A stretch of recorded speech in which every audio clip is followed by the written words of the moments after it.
My name's Sarah. And I'm Bradley, and we are the soon-to-be Snyders. We've been engaged about 8 months now. And we're friends of her sisters.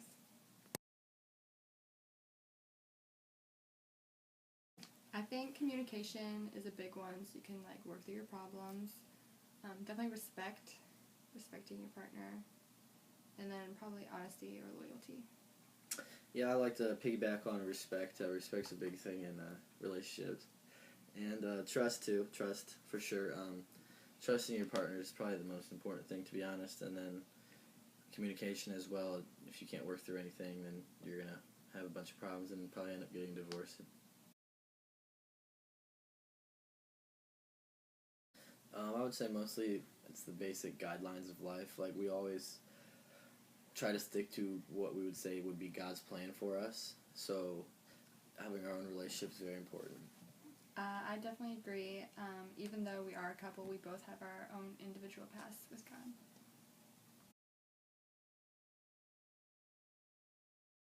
I think agreeing on money is important in certain financial situations. Yeah, I would say that as well. And then also in the future for how we would raise our children, she's more of the strict one. I'm more of the laid-back, kind of mess with the kids type of thing. Although we don't have kids at the moment, I feel like that's how it would be, so that could be a problem.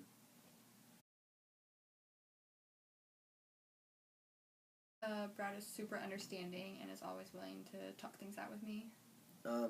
Yeah, Sarah over here is very, very relaxed. She's laid back. We don't argue much, and when we do, she still remains calm during the argument. It's not more of a big fight. It's just an argument. It's not going to turn into big things.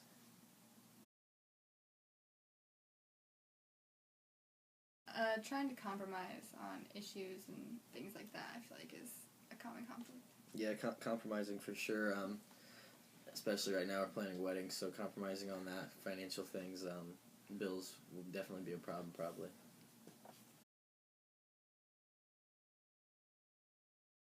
I would say I'm a protective guy. I like to make sure she's doing well, healthy, all the above.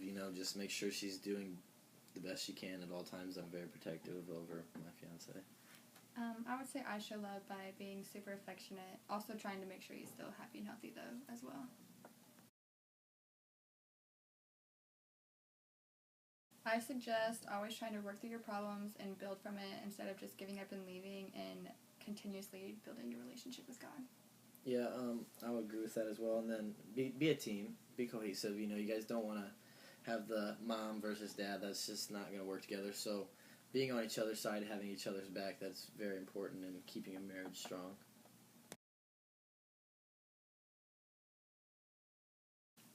Always keep a sense of humor. Don't let little things get to you. Yeah, I agree too. And then with little things, I would say don't let the minor things become major, because the major issues could cause a break in the marriage and would cause a divorce. And I am Jeff Geisler. And we know you from me working in student services during the lunch period. That's one of the periods you were in there helping. 32 years. 33 in July. Soon to be 33. Mm-hmm.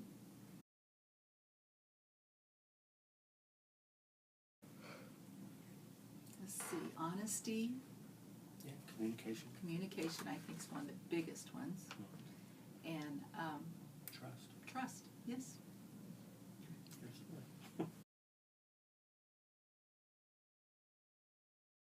Well, again, that's vital, because it's a personal relationship. I can't give Vicki my relationship with God, and she can't give me hers. We both have to have a personal relationship with Him, and He guides us in everything we do. There's many times we turn to prayer, and that's what gets us through things.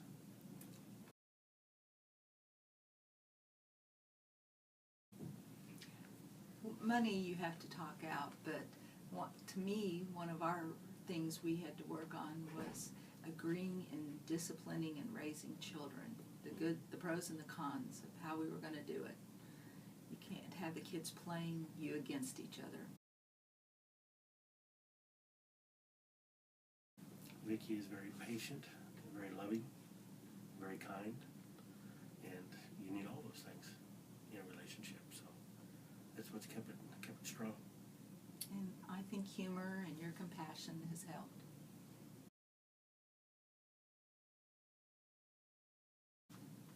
Selfishness. Life. Selfishness can get in the way. Life can get in the way. If you're busy only doing your own thing.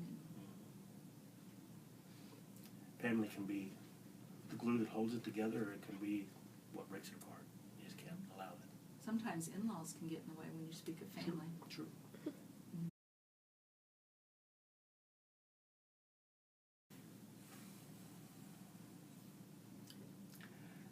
It's roles that and they're not just roles that the society gives. It's the roles that a couple takes. As the father, I try to be the provider. I also am a rule person. There's rules that they got to follow. Children have to follow just like I did. And it's just teaching those rules in a good way, kind way. I think it's just teaching them how to be a family, teaching them how to be a Christian. All the things that we teach, that to me is where parents, that's the best thing we can do, is teach our kids to know those things. And as a father, I've wanted to be a protector and a fix-it person, and sometimes you need to let all of us learn how to fix it too. Yeah, you gotta know where to back off. Let them do it. Sometimes we fail, but it's okay.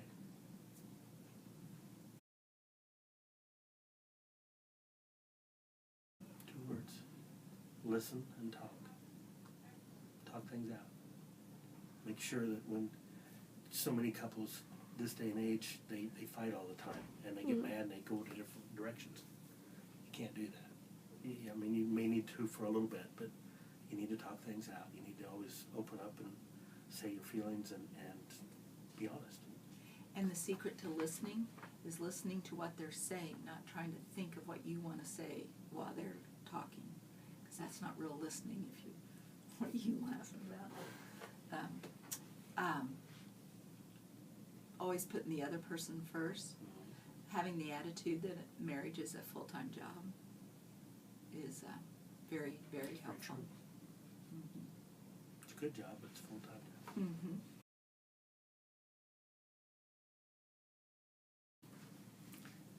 You have to enjoy and work at it. And you can't enjoy it and work at it at the same time. I mean, it's about not just being selfish and doing your own thing all the time. It's about trying to figure out things that you can do for your partner. What can you do to help? What can you do to show them your love? So it's a task at times, because we all get some selfish thoughts, and you gotta turn those away and see what the other one needs. Always be on your honeymoon. Pretend you're dating all the time. Always do little things for each other. Just surprises. Nicole Bollinger. Craig Bollinger. I know you from school. I'm the counselor here. 9 years. We've been married for 9 years. It'll be 10 years in October.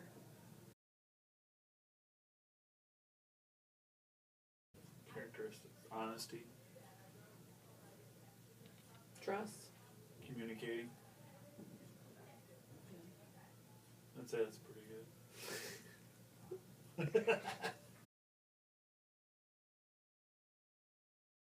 think it's really important. I can't imagine it otherwise. Well, it's the foundation of marriage. It gives you a lot of ground to start everything off on.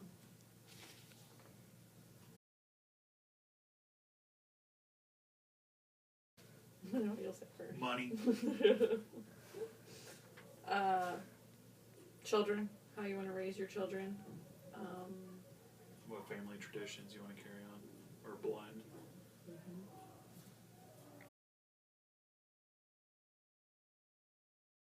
We both have patience when we need it at opposite times for each other. We always need Balance it each other out. Yeah. When she's going off on a tyrant. Okay, it's me. Yeah.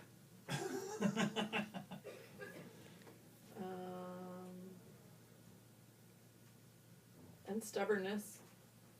I think that helps make it last, because we're both stubborn enough to be like, well, this is just going to work, so have at it. I think just the understanding of the person itself. Yeah.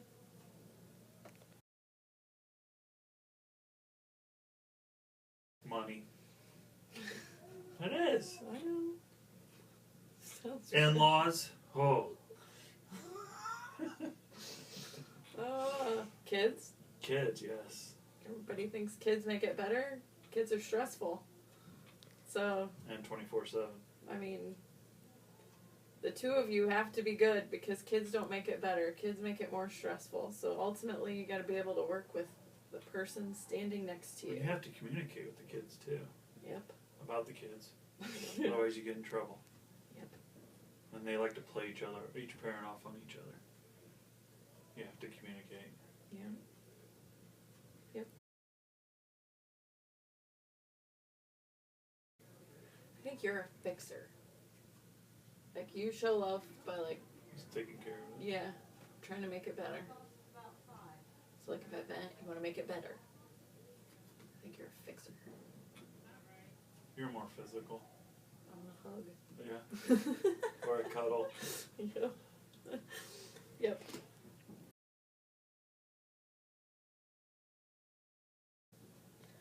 One, I mean, You have to be able to talk. if You you're can't sugarcoat it. Point blank. This is what it is. This is why I'm mad at you. You can't change them. You have to accept them for who they are. if there's cracks in it when you're dating, the cracks only get bigger when you get married. So They have to when be your best friend. You can't compromise on those things that are the foundational things for you. If they're not your first priority, meaning I'd rather hang out with my friends than my fiance, that's a red flag. Get out. Because I think they have to be your best friend. Someone at least you enjoy hanging out with for the most part, because you're going to hang out with them a lot for the next Yep. however many years. And then that doesn't mean you don't fight. I mean, you're still going to have knockdown dragouts here and there, so it just can't be an option. Because it's really easy to throw that word around. It's really easy for it to become a, well, then I can just go do this. And it just can't be an option on the table at those points. It has to be a, this isn't an option and we're just going to muscle through. Because there are points where you just have to muscle through. It's not all sunshine and roses. I'm waiting for...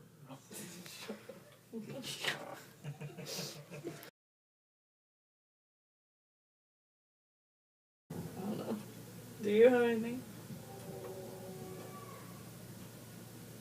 It's the best thing you've done at times, and it's also the worst thing you've done at times. I mean, there are going to be great days and bad days, like you said. But Yeah. no, the best thing is you can't sugarcoat anything. It's got to be, you got to be able to be point blank, honest with them. Tell them how you feel and what it is. You can't, no hiding things back. It's got to be all up on the table. I think that's the big thing. Sounds good to me.